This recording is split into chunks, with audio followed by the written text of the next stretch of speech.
Welcome to Glenda Blasts Your Ear Off, flash fiction stories written by Josh Busch and narrated by Glenda Villamar. Enjoy! You have 1,440 minutes in a day. Use 5 of those minutes and visit freerice.com to play trivia games and help end world hunger. freerice.com. In this episode, Ritza joins her uncle in space. Ritza unbuckled the shoulder and leg harnesses that had kept her secured in her seat for liftoff. Ritza tried to move through the air in the zero gravity of the spaceship as if she were in water, with a swimming stroke. But with there being no friction as there is in water, there was nothing to push off against, and she was unable to make herself go forward. Her uncle said to her, "You'll get used to it. Try your jet." Ritza looked down at the strap that wrapped around her left bicep. There was a button there which she pressed with her right hand, and it activated the tiny propulsion jet that was wrapped around her left wrist. Ritza gently flew back in the opposite direction of where she pointed the jet's nozzle, which resulted in her being roughly pushed deeper into her seat. Unflummoxed, Ritza then pointed the jet behind her head, and she promptly floated into the hallway and was slapped in the face by a large palm tree leaf. Ritza rubbed her face and asked the leaf, "What did I ever do to you?" The hallway's walls and ceiling were almost completely blanketed with plants, trees, long grasses, bushes, and vines, and with no gravity, the leaves floated and bobbed in nonsensical directions. There was so much greenery, Ritza could barely see the walls, and if she didn't look down, she felt like she was in a claustrophobic jungle. Ritza told her uncle Renwick, "I feel like I'm in a dream." "Flying in my spaceship sure is a dream, all right," said Captain Uberta, who had just drifted up to them. Uberta, like the rest of them, only wore what resembled a swimsuit, because it was always 95 degrees on the ship because of the heat that poured off the engines, and so Ritza could see all of the tattoos the captain sported, neon orange tattoos that glowed brightly and seemed to dance over her dark black skin. The captain noticed Ritza's attention, and she said, "Like my tattoos, do you, Skinny? I'll give you a closer look." And Uberta drifted over to Ritza, and she didn't stop until her face was inches from Ritza's face. Ritza didn't like being this close at all. Ritza asked, "Skinny? Is that my new nickname or something?" Uberta answered, "Doesn't it just fit you? I didn't even know people came as skinny as you. And that head, it's so tiny." And Uberta put her hand against the side of Ritza's head. Ritza tried very hard not to show how uncomfortable this was making her. A man entered the hallway and said, "Let's just hope there's room in that small head for common sense." Uberta looked at the newcomer and said, Now, Verrier, let's be nice. I'm sure she's got some common sense in there." Uncle Renwick said indignantly, "I assure you my niece has common sense." As much as Ritza liked being stuck up for, she wondered just how did her uncle know that. After all, it had been 20 years since she last saw him, and she'd been a small child, so small that she didn't even remember his visit. Uberta looked back to Ritza and said, "Now, Skinny, look at my favorite tattoo, my pride and joy." Ritza looked where the captain pointed, at her flat mahogany stomach, where a giant dragon was wrapped around a castle, and it breathed fire into the sky. The vibrantly orange dragon pulsed like a strobe light, and its fire undulated like a river with waves of red, orange, and blue. Ritza told her, "It's beautiful. Stunning." And the captain smiled approvingly. Verrier chuckled and said, "You're going to see things here in space that pale in comparison to mere tattoos." Ritza quickly glanced at the rest of Uberta's tattoos and saw they were all dragons. Uberta jetted back out of Ritza's personal space, turned to Renwick, and she said, "Talking about things we're going to see in space, where are we going, Renwick? Are you going to find us a nice bit of treasure?" Verrier asked, "And how is it you're even able to find these riches? What's your secret, old man?" Ritza was curious about that herself. There wasn't much she did know about her uncle. She knew he was the older brother to her dead mother, but for all intents and purposes, he was a stranger, one who had popped up out of nowhere, asking her if she wanted to hunt for treasure with him in the outskirts of the solar system. Renwick chuckled and said, "If I told you how, I wouldn't be much use to you, would I? You'd have no incentive to keep me around." Verrier spat. One day I'm going to make you tell, and I don't think you're going to like how I go about getting you to talk." Ritza began to worry about Verrier. Alberta said, "Let him keep his secrets, as long as he keeps finding us treasure, that is. Now, Renwick." And her playful tone changed, and Ritza thought the captain sounded quite menacing. "You've had us go halfway around the solar system to fetch your niece here. Now you do have the coordinates of some treasure for us, don't you? You know how I can get when I'm disappointed." Ritza could see fear on her uncle's face. Was her uncle afraid of the captain? Who were these two to her uncle? What kind of situation was he in here? And now her. Her uncle had a lot of explaining to do.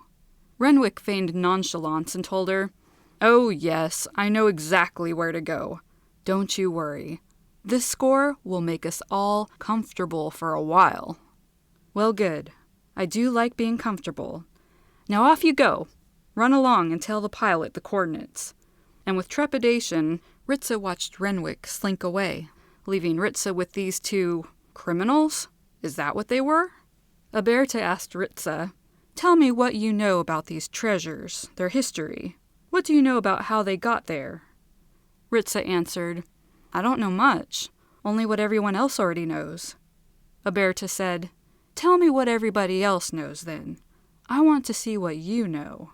Verrier chimed in with, "This ought to be good," and Ritza noticed that he had gotten closer.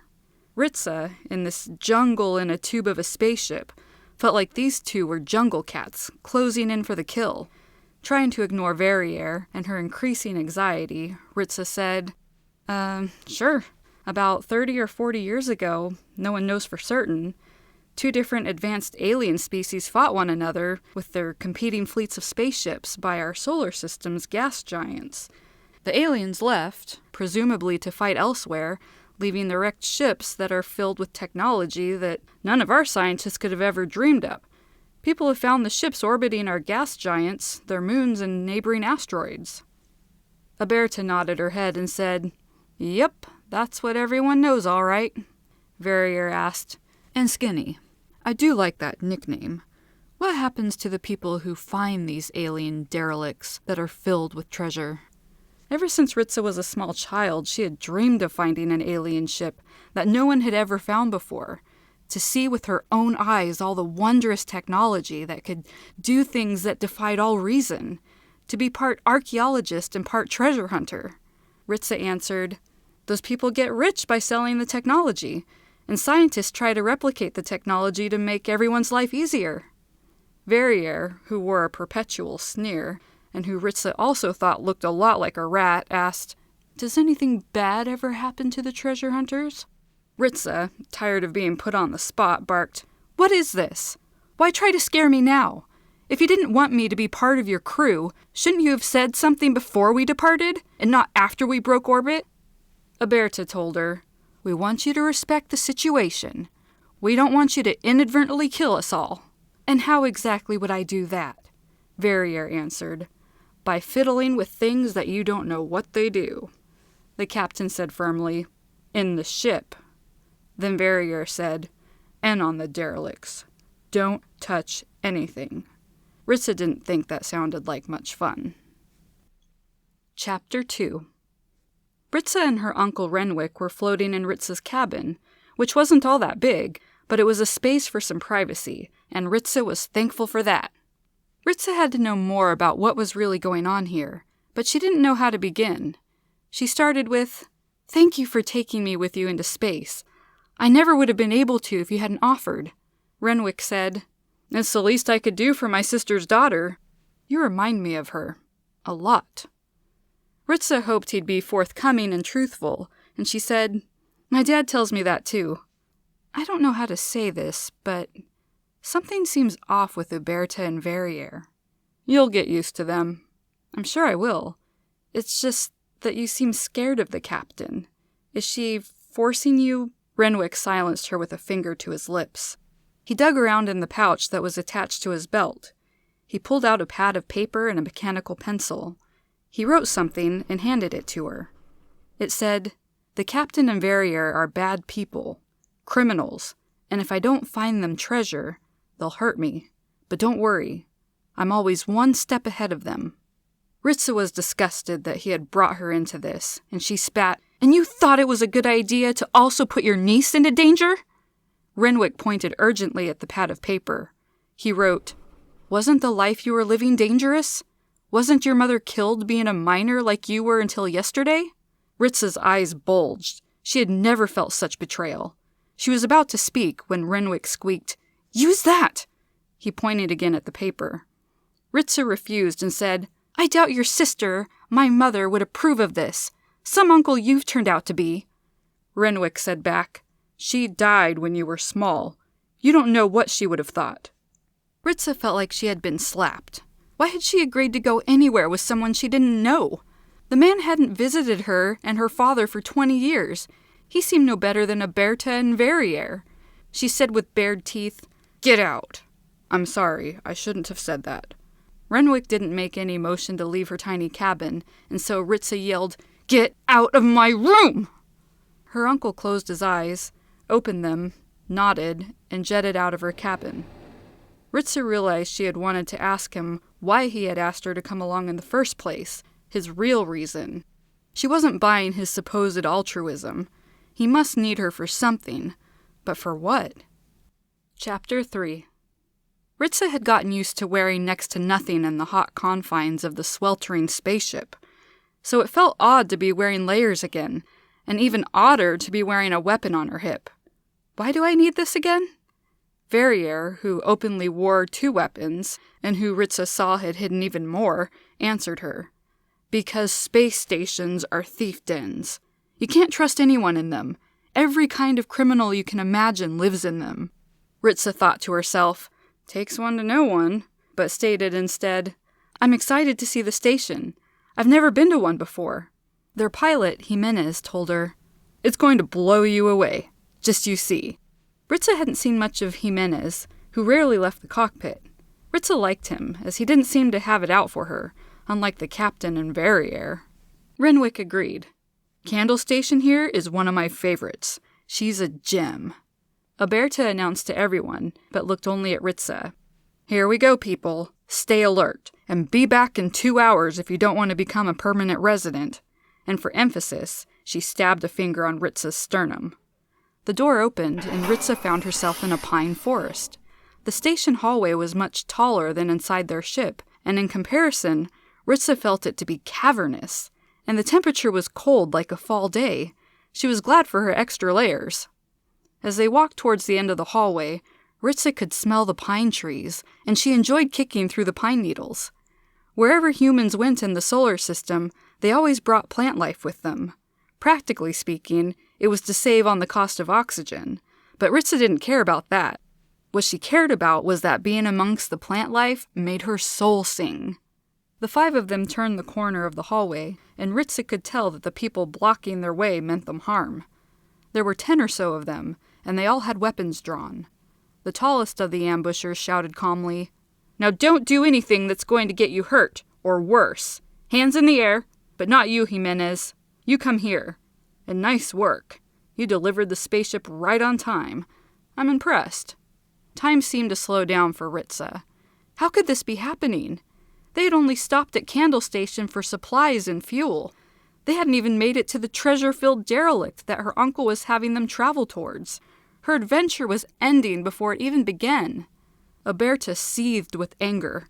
"How could you? After all I've done for you!" The tall ambusher admonished. "I'd be upset too if I was you, but it's not like I gave Jimenez much of a choice in the matter.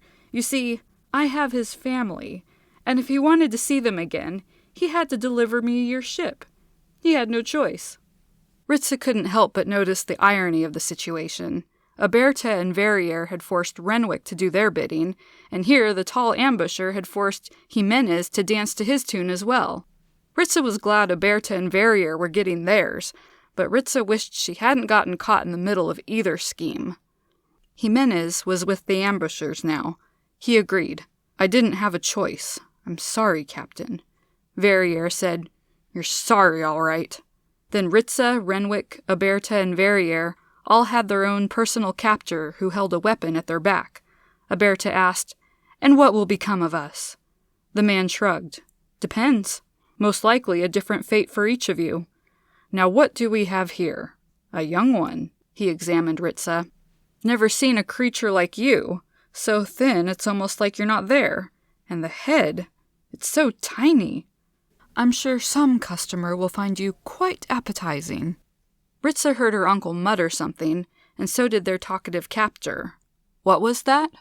Why don't you repeat that so we can all hear what you're saying? Renwick said something Ritsa couldn't quite make out, something like, Fibe rele cano. And Ritsa thought her uncle's mind had cracked in half. But she barely had time for that thought when a million tiny balls of light began to pour out of Renwick's clothes. The lights were no bigger than moths, and they zoomed through the air suddenly everywhere. Ritsa watched with horror as the lights crawled over everyone but her and Renwick. There were so many that Ritsa didn't know how they all could have fit in her uncle's clothes.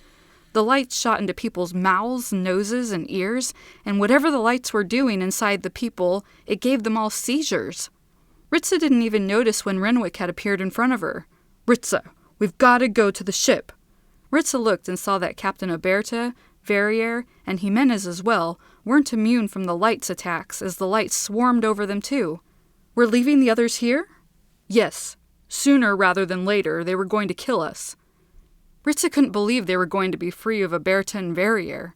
They had gotten out of a trap that she hadn't seen a way out of, but her uncle had, hadn't he? Ritsa didn't like he'd gambled with her life, but in the end he'd freed her. Maybe he wasn't as awful as she thought. Not completely, anyway. Ritsa inquired, but what about Jimenez? He's no angel, trust me, but we need to leave now. We don't know how many others might be coming. We need to fly out of here before they arrive. Ritsa turned and ran to the ship. Her uncle fiddled with the door controls. The doors opened, they stepped through, and the doors closed. Ritsa wondered aloud, Do you know how to fly the ship? Ritsa thought her uncle looked like he just saw a ghost, and he answered, I knew I was forgetting something important. You don't by chance know how to pilot a starship, do you? No, I do not. What are we going to do? Renwick smiled broadly and admitted, I'm just joking. I know how to pilot. Which Ritsa didn't find humorous in the slightest. Let's get out of here. Chapter 4. Ritsa and her uncle were on a moon, at the base of a mountain, standing on the snow-covered ground outside of a cave of sorts. There was a rock overhang, creating a gigantic pocket that would protect maybe 500 people from getting rained on, and in this cave, Renwick told Ritsa there lived a derelict alien spaceship. Ritsa took his word for it, because what she saw didn't look like a spaceship at all. She supposed the ship-size obsidian square structure in front of them could be holding a ship inside. The longer she stood there, the more unsettled she felt. The structure didn't have any snow or ice on it, even though the cave walls were thick with it, and there was a kind of fog looming around the object. As they stepped closer, Ritsa could see there was a slit in the structure. The slit was vertical, and it ran from the top all the way to the bottom. Ritsa asked in an awe-filled voice, Is this the door? I believe it is. Or a way in, at least, but I really don't know. I've never been able to fit. Captain Oberta had called her skinny, and Verrier had made fun of her small head. Everyone, her whole life, had always commented about how small she was. So this is why you came to see the niece you hadn't seen in 20 years. You needed someone small to crawl into a crack for you. Renwick sighed heavily. I'm sorry I didn't visit for all those years, that I didn't see you grow up. If I could do it all over again, I would have been there. I would have been a real uncle. Ritsa said, It'll be a tight fit, even for me, but I'll try. It boggles my mind to think about all the advanced technology that's in there. I just hope I can get some of it out. Think about how rich we'll be, and how what you find could change people's lives. Ritsa felt like she was being let in on one of life's great mysteries. She felt very fortunate indeed. Ritsa sidestepped, left side first, into the slit with her face pointed over her shoulder. It was an extremely tight fit. Ritsa judged there was but 1 inch of room surrounding her, and oh, was she surrounded as she slowly shuffled forwards. She faced her legs and feet as much as she could to the left, but it was unnatural and she found she had to hop to move further in. Inside of Ritsa, there was a battle going on. On the one hand, there was the excitement of discovery, but on the other was the danger that Verrier had warned her about. Ritsa wished she had had the opportunity to ask Verrier more questions. The slit seemed to have come to an end, but it didn't. It was just a corner, a right-degree angle, and Ritsa was able to keep going into the structure. Ritsa's radio crackled to life. "Ritsa, I can't see you anymore. Is everything okay? Are you okay?" "I'm fine, but I'm glad I'm not claustrophobic. I've turned a corner. I'm in another narrow hallway. I'm guessing I'll have to go through a number of these insanely tight hallways until I get to the middle of the structure where the ship is?" Renwick agreed. "I think you're right, but there's only one way to find out. How are you? Are you... Ritsa?" And then Ritsa couldn't hear her uncle anymore. Ritsa guessed the structure was blocking the radio somehow. She didn't care. She didn't need Renwick to hold her hand. Ritsa continued on and on. She came to another corner, made it past, and kept hop-walking. It was beginning to hurt her knees and ankles to be stuck pointing them to the left at such an extreme angle for so long. She went past 7 corners, and Ritsa wondered if this would ever end. What if it didn't, and she was scrunched up like this for the rest of her life? Nonsense. She'd get out, and she'd be rewarded with... Ritsa didn't know with what, and that prospect kept her going. Verrier and his warning of danger were losing out to Ritsa's excitement. The hallway ended, but this time there wasn't another narrow hallway. This time there was an open space, and Ritsa stepped into it and reveled in being able to put her body into a different position. It felt great. In the open space there sat a spaceship. The ship reminded Ritsa of Oberta's tattoos, with it being a glowing orange color that seemed to shimmer. Ritsa's heart pounded. This felt like a dream, but this was really happening to her. Then Ritsa heard a voice in her head. "Come inside, little one." No part of Ritsa had entertained the possibility that there would be anyone alive in the ship. No treasure hunter had ever had an encounter with an alien that was still alive, so how could there be one here? A part of the ship moved. Ritsa realized it was a door opening. Then she wondered how it was possible the alien could talk inside of her mind. Pushing the thought aside, Ritsa stepped through the doorway. She touched the wall, and it felt like the structure that protected the ship. Again, the voice. "Come forward. I mean you no harm."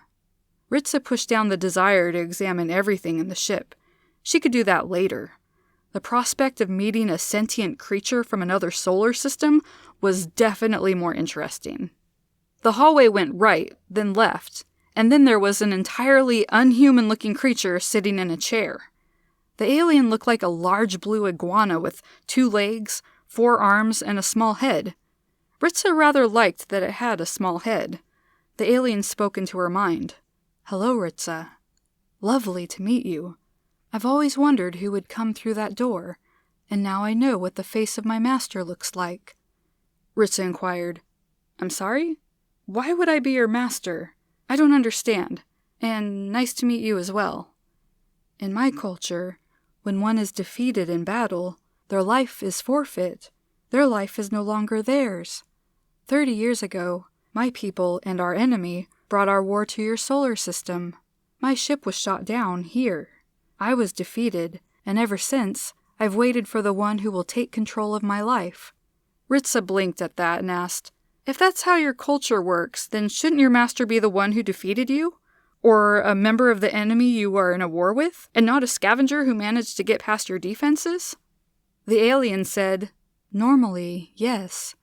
But they all left, and so the role of master fell to the first sentient being I encountered. You, Master Ritsa." Ritsa imagined the alien had put up the walls around his ship to delay meeting his master as long as possible. If she were bound by his culture's dictates, she too would have to put off losing her freedom as long as possible. Ritsa asked, "Is your ship able to travel? Could it take you home?" The alien replied, "My ship is functional, and it can take me home." Ritsa could not believe her luck. None of the ships that had been found had a working propulsion system. "If I'm your master, then I'd like you to take me to your solar system. I'd like to see your culture. I can only imagine how very homesick you must be. And after I see your home, would you take me back to my solar system? And then would you return to your home to be the master of your own life?" The alien answered, "You are a very generous master. If this is what you desire, then yes, I will obey. Ritza confided how awful she felt. I feel like I've been so rude. What is your name? It's Carthalia Genus Crucial Payet. If it's okay with you, I'll call you Carth for short. The alien bowed slightly in his chair. As you wish. Carth, can we leave now? Can we bring my uncle too? Master Ritza, whatever you want I will do, so yes, we can leave now, and your uncle can come with us. A part of Ritza had worried that Uncle Renwick would be disappointed in her ability to be of use to him, that she would be a burden like Verrier had voiced, but she didn't have those thoughts anymore. I can't wait to see the look on my uncle's face. Thank you for listening to today's episode. We look forward to bringing you the next episode in Glenda Blasts Your Ear Off. Oh, wait, sorry. Messed that up. My throat's gurgling.